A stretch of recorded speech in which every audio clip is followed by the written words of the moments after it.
In the 1700s, most enslaved people in New Orleans had been born in Africa, especially in the Senegambia region.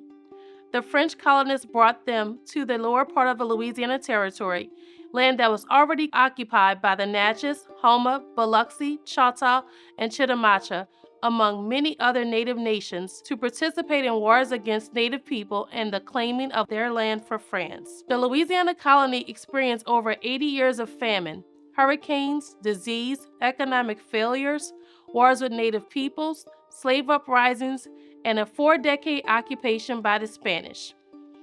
In 1803, the French sold the troublesome territory to the United States, doubling the size of the new nation and solidifying the rise of antebellum slavery.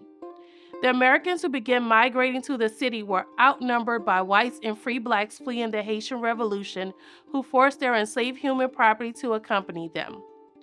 By 1815, the majority of the city's population was composed of French speakers, 2/3 of whom were partial or full African descent, and who together formed the basis for the city's interracial Creole community, those born in Louisiana who identified with the uniquely developing African, Native, French, and Spanish culture here.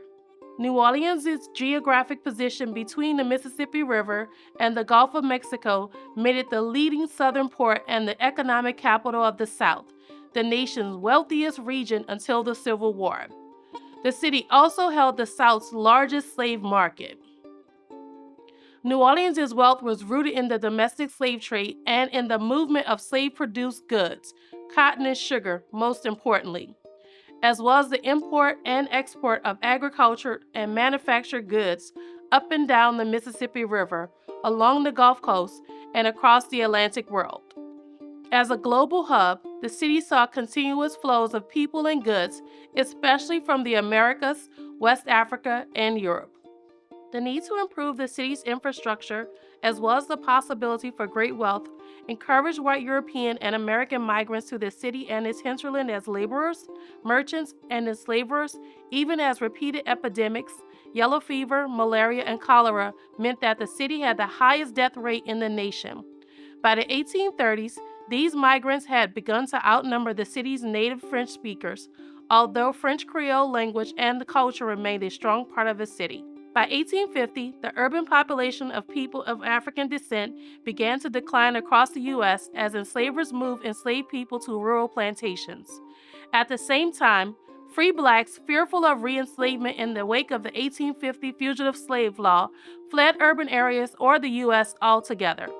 By 1860, the population of enslaved and free blacks was drastically reduced in New Orleans relative to the total population. The enslaved population was around 8% in the city, though it was closer to 47% in the rest of Louisiana. The Gaillard household reflected the complex cultural and economic changes that New Orleanians experienced during this time. James Gaillard Jr. was born in England.